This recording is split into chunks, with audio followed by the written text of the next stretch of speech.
अस्सलाम वालेकुम। 8th class, कैसे हैं आप सब? इंशाल्लाह ताला आज हम अपना काम शुरू करेंगे। आपकी आसानी के लिए मैं बहुत थोड़ा थोड़ा काम भेजूंगी जो आप तसल्ली के साथ और सफाई के साथ अपनी कॉपीज़ पर उतारें और याद कर सकें। ठीक है, गंदा काम किसी बच्चे ने नहीं करना।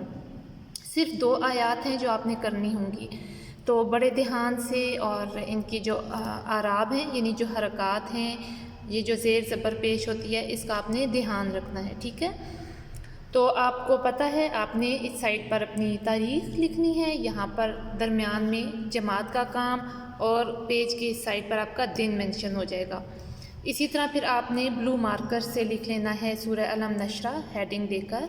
उसके बाद तारुफ़। ठीक है, तारुफ़ से मुराद ये कि ये जो सूरह है मक्की है या मदनी। आपको पता है ना, कुछ सूरतें मदीना मुनव्वरा में नाजिल हुई, कुछ सूरतें मक्का में, उस लिहाज से इनको फिर तकसीम कर दिया गया मक्की और मदनी सूरतों में। तो ये छोटी सूरह है, मक्की सूरह है, और इसकी ख़ास बात यह है कि इसमें अल्लाह ताला ने डायरेक्ट नबी सल्लल्लाहु अलैहि वसल्लम से ख़िताब किया है।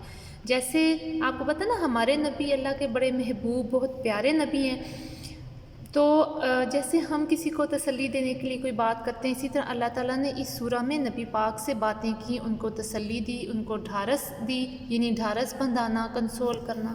ठीक है, ये मक्की सूरह है, छोटी सी सूरह है, इसकी 8 आयात हैं और इसका एक रुकू है, और ये 30वें पारे में। आपको पता है ज़्यादातर 30वें पारे में छोटी सूरतें ही शामिल हैं। इसी तरह फिर आपने नीचे वाली लाइन में लिख लेना है बिस्मिल्लाहिर्रहमानिर्रहीम मिड में। ठीक है, इसके बाद आपके पास आएगा आयत नंबर 1। अब ये जो अरबी के अल्फाज हैं, ठीक है, अलम, नशरा, लका, सदरा का, ये अल्फाज हो गए और ये आपके मानी हो गए। जैसा कि आप अंग्रेज़ी में या उर्दू में भी अल्फाज के मानी और वर्ड्स मीनिंग जो हैं वो लिखते होते हैं। अलम क्या नहीं, नशरा खोल दिया। अब यहाँ पर खोलेगा कौन या खोलने वाला कौन है? अल्लाह ताला। तो चूँकि अल्लाह ताला का नाम मेंशन नहीं, तो हम उसको ब्रैकेट में लिख देंगे हमने खोल दिया। अब हमने यानी ये वाला जो वर्ड है ये यहाँ पर क्यों लिखा? ताकि हमारे जुमले का मफ़हूम वाज़ेह हो जाए। आप ये बात जहन में ज़रूर रखिए कि जब हम एक ज़बान से दूसरी ज़बान में तशरीह ट्रांसलेट करते हैं, तो हम उसमें अपनी ज़बान के कुछ अल्फाज को ऐड करते हैं ताकि हमारे जो जुमला है वो वाज़ेह हो जाए, यानी उसका मफ़हूम जो है वो वाज़ेह हो जाए। तो लिहाजा यहाँ पर हमने यानी अल्लाह कह रहा है कि हमने खोल दिया। अल्लाह का लाम ज़बर ला या लाम ज़ेर ली, इट इज़ यूज्ड फॉर जिसको हम कहते हैं फॉर यू अंग्रेज़ी में, या लिए, तेरे लिए, लिए तेरे, वास्ते तेरे। ठीक है, और काफ ज़बर का तेरे के लिए यूज़ होता है, योर, फॉर यू। ठीक है, इसी तरह यहाँ पर सदरा सीना, काफ ज़बर का तेरा। अब यहाँ पर काफ जो है वो आप देख सकते हैं वो इसके साथ अटैच है, मतलब ये दिखने में ऐसे फ़ील होता है लका एक वर्ड है, हालांकि ये दोनों भी अलग हैं। का यहाँ पर अलग है सदरा का में, यानी सीना, सदरा सीना का तेरा।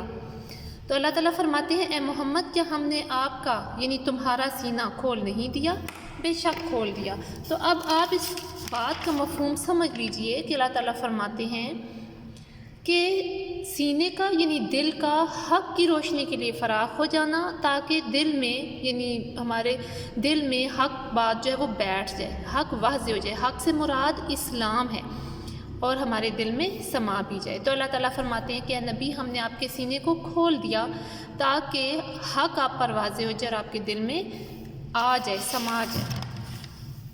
आयत नंबर 2 आपके पास है वाह और। अब यहाँ पर आप देख लीजिए कि ना मैंने यहाँ पर इकट्ठे लिख दिया, लेकिन आपने ऊपर वाला पैटर्न फॉलो करना है और इसी तरह डाउनवर्ड लिख लीजिएगा। लाइन छोड़ कर लिखना है और ब्लू मार्कर और ब्लू बॉल पेन आप यूज़ करेंगे।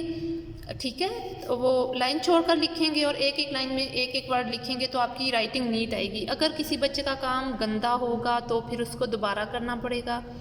آئی ہوپ سو کہ آپ کو یہ پریکٹس پریویس بھی ہوگی. ٹھیک ہے جی. وا اور اب یہ بھی ذہن میں بٹھا لیجئے کہ واو زبر وا جہاں کہیں بھی قرآن مجید میں آپ پڑھتے ہیں اس کا مطلب اور ہی ہے، یعنی اینڈ. وزانا یہاں پر دیکھیے، وزانا اتار رکھا، اتار رکھا نہ ہم نے. اب آپ اس بات کو سمجھ سکتے ہیں کہ یہاں پر اوپر والی لائن میں نشرہ کے آگے ہم نے کیونکہ چھپا ہوا تھا تو ہم نے اس کو بریکٹ میں لکھ دیا تاکہ ہمارے لیے لفظ کا معنی سمجھنا آسان ہو جائے. لیکن یہاں پر نون الف نا یہ، ٹھیک ہے جی، نون الف نا اور نون کے اوپر زبر نا چونکہ موجود ہے عربی میں، تو ہم نے یہاں پر جو ہم نے لکھا اس کو ہم نے بریکٹ میں نہیں لکھا. ٹھیک ہو گیا. اسی طرح یہاں پر ورڈ ہے ان کا، تجھ سے، تو بیسیکلی کاف زبر کا مطلب ہے تجھ، اور آئین زبر آئین نون ان، آئین کے اوپر زبر نون کے اوپر جزم ہے. ان کا مطلب ہوتا ہے سے، تجھ سے. اسی طرح وزرا کا، پھر یہاں پر کا آ گیا، وزرا کا بوجھ تیرا. ٹھیک ہے. تو اللہ تعالیٰ کہتے ہیں اور تم پر سے بوجھ بھی اتار دیا. اب اس بات کو ہم سمجھ لیتے ہیں کہ بھئی بوجھ کس چیز کا، اللہ نے نبی پر کون سا بوجھ رکھا ہوا تھا. تو آپ یہ سمجھ لیجئے کہ یہ بوجھ نبوت سے قبل 40 سالہ دور زندگی سے متعلق ہے. یعنی اس بارے میں دو we can say there are two opinions about this. ایک یہ ہے کہ اللہ تعالیٰ نے اگرچہ آپ کو گناہوں سے محفوظ رکھا تھا، تاہم آپ کو معروف معنوں میں، یعنی جس طرح ابھی ہم جو نماز پڑھتے ہیں یا جو عبادات ہیں ان کا تو نبی پاک کو بھی علم نہیں تھا. تو اصل میں تو کوئی ایسی بات نہیں تھی جس کو آپ محسوس کرتے، لیکن آپ کے شعور میں ایک بوجھ تھا کہ میں اللہ کی عبادت اس طریقے سے نہیں کر سکا. تو اللہ تعالیٰ نے آپ کو یہ فرمایا کہ بھئی آپ کے اوپر اس چیز کا کوئی بوجھ نہیں ہونا چاہیے. آپ اس بات کو اپنے ذہن سے نکال دیجئے، اپنے دل سے نکال دیجئے. ٹھیک ہے. اور بعض کہتے ہیں، بعض لوگوں کے نزدیک، کہ یہ نبوت کا بوجھ تھا جسے اللہ نے ہلکا کر دیا، یعنی اسلام کی تبلیغ کی راہ کی جو مشکلات تھیں ان کو برداشت کرنے کا حوصلہ دیا، اور ان دعوت و تبلیغ و دعوت میں آپ صلی اللہ علیہ وسلم کے لیے آسانیاں فرمائی. اب جو اگلی آیات ہیں ان کی تفسیر آپ اور ترجمہ جو ہے وہ آپ کو ڈیلی بیسس پر آپ کی ویڈیوز آئیں گی اور میں ساتھ ساتھ آپ کو ایکسپلین کروں گی. ابھی بھی اگر آپ کو سمجھ میں نہ آئے تو پھر آپ پوچھ سکتے ہیں. ٹھیک ہے. اللہ حافظ کلاس.